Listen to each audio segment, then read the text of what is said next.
এটা কোনো রাজনৈতিক ভিডিও না, এখানে কোনো রাজনৈতিক কথাবার্তা হবে না।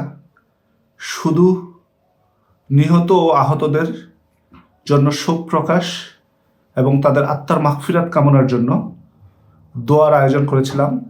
এবং বর্তমানে যে পরিস্থিতি সৃষ্টি হচ্ছে বা পরিস্থিতিটা যেন বর্তমান ইউনূস সরকার কোনো গোলাটে পরিস্থিতি না করে মাইলস্টোন স্কুল কলেজের এই দুর্ঘটনার জন্য, যদি এই দুর্ঘটনা নিয়ে যদি কোনো রাজনৈতিক দল রাজনীতি করে নোংরা রাজনীতির খেলায় মেতে ওঠে, এটা অত্যন্ত দুর্ভাগ্য আমাদের জাতি হিসাবে। কতিপয় কোমলমতি শিশু আমাদেরকে ছেড়ে চলে গেছেন, সেটা সরকারি হিসাবে বলতেছে 32 জন, কিন্তু স্কুলের টিচার, গণমাধ্যম কর্মী, অন্যান্য সমর্থিত সূত্র থেকে জানতে পারছি যে তার থেকে আরও বেশি।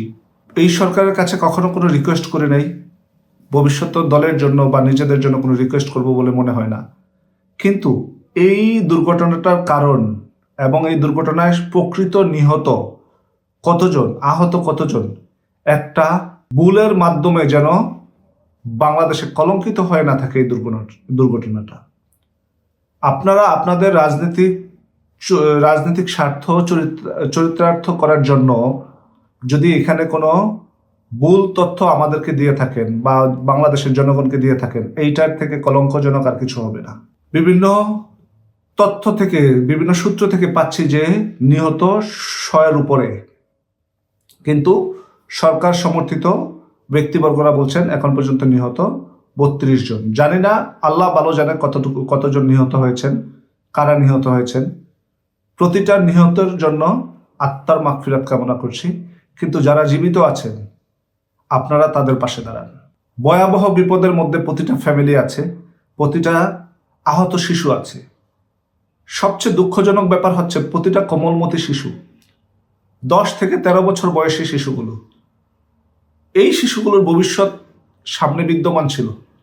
কোন এক অজানা কারণে আল্লাহ নিয়ে গেছেন, আল্লাহই ভালো জানেন। কিন্তু আমাদের উচিত এই দুর্ঘটনাগুলো নিয়ে রাজনীতি পরিহার করে প্রত্যেকে এই সময় সবার পাশে দাঁড়াই, আহতদের পরিবার, নিহতদের পরিবারদের পাশে দাঁড়াই, তাদের কি অবস্থা, তাদের কি চাই জানতে চাই, করার চেষ্টা করি। দেশ বিদেশে আমরা যারা আছি তারা সবাই সহানুভূতির হাত বাড়িয়ে দেই।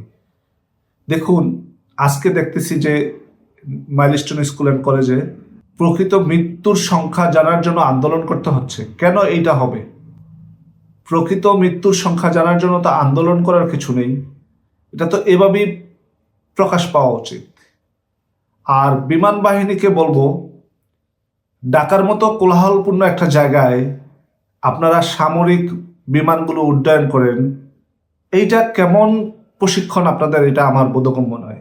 ঢাকার বাহিরে বিশাল বিল আছে, চলন বিল আছে, আপনারা বিমান উড্ডয়ন করে চলন বিলে চলে যান, ওইখানে গিয়ে আপনারা প্রশিক্ষণ করেন, লোকালয় এরিয়া প্রশিক্ষণ করেন।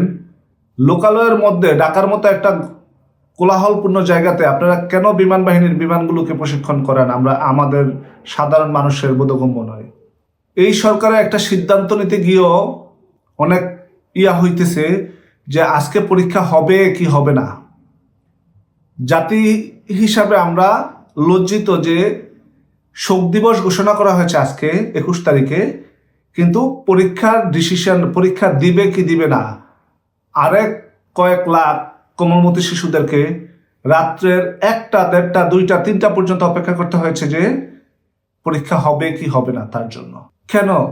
উপদেষ্টা বলে যে পরীক্ষা, মাইলস্টোন স্কুলের দুর্ঘটনার সাথে পরীক্ষার সম্পর্কটা কি?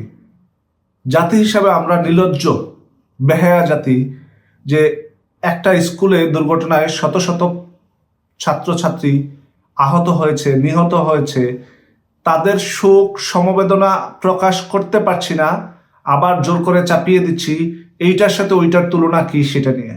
দেখুন, বাংলাদেশে বার্ন ইউনিট কে তৈরি করেছে, কে কি করেছে, আমি সেটা নিয়ে কথা বলতে যাব না। ডক্টর সামন্তলাল সেন এশিয়ার এবং সারা পৃথিবীর one of the best burn surgeon. সে, তার অতীত রেকর্ড, তার চিকিৎসার বিষয়ে যে সুনাম, সেটা অকল্পনীয়।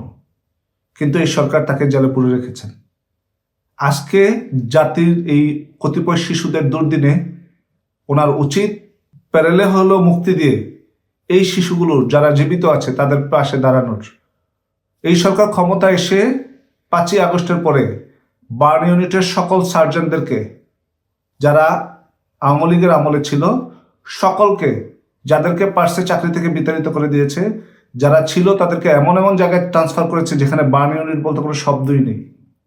আজকে জাতির ক্রান্তিকালে আমাদের সাধারণ মানুষের যেই আকাঙ্ক্ষা, তীব্র আকাঙ্ক্ষা তাদের সন্তানদেরকে বাঁচিয়ে নিয়ে যাওয়ার, সে আকাঙ্ক্ষার দিকে লক্ষ্য করে হলেও, রাজনীতি বলে হলেও সামন্তলাল সহ ওনার যে টিমটা ছিল সেই টিমটাকে জাতীয় বার্ন ইউনিটে, আজকে এই বার্ন ইউনিটে সারা বাংলাদেশের আমজনতার চোখ পড়ে আছে, হৃদয় পড়ে আছে।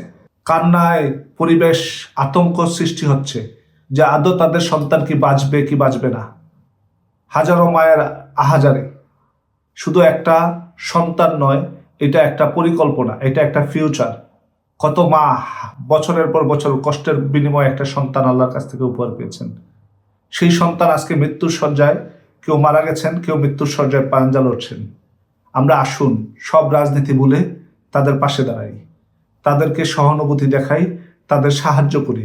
আমরা দল বেঁধে হাসপাতালে যাওয়া পরিহার করি। আমরা রক্ত দেওয়ার জন্য উন্মুখ হয়ে থাকি।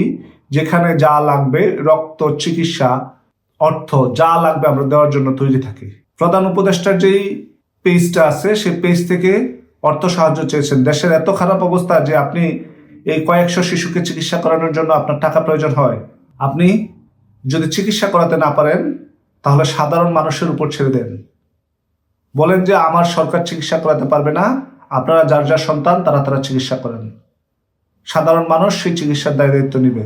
আমার বিশ্বাস এটা জাতির জন্য খুব লজ্জাজনক যে প্রধান উপদেষ্টা থেকে ত্রাণের জন্য, ত্রাণ না, সাহায্যের জন্য আবেদন জানানো হয়েছে। যদিও আপনারা পোস্ট ডিলিট করে ফেলেছেন, কিন্তু সেই আবেদন জানানোটা আপনাদের ঠিক হয় নাই। বাংলাদেশের অর্থনৈতিক অবস্থা এত খারাপ যে আপনার কয়েকশো শিশুকে চিকিৎসা করানোর জন্য সরকারের টাকা প্রয়োজন হয়। সরকারের অন্য কোনো ক্ষেত্রে টাকা প্রয়োজন হয় না। অন্য কারোদেরকে, হাজার হাজার মানুষদেরকে নিরাপত্তা দেওয়ার জন্য টাকার প্রয়োজন হয় না। দয়া করে মাইলস্টোনের একটা শিক্ষার্থীর গায়েও হাত তুলবেন না। ভিডিওতে দেখছি হাজার হাজার পুলিশ আপনার মাইলস্টোনের দিকে যাচ্ছে। একটা শিক্ষার্থীর গায়েও হাত তুলবেন না। এই হাত তোলা ভয়ঙ্কর রূপে ফিরে আসবে আপনাদের জন্য। এইটা আপনাদের কাল হয়ে দাঁড়াবে, মনে রাখবেন। আজকের মতো এই পর্যন্তই। সবাই ভালো থাকবেন, সুস্থ থাকবেন, এই কামনা। আল্লাহ হাফেজ।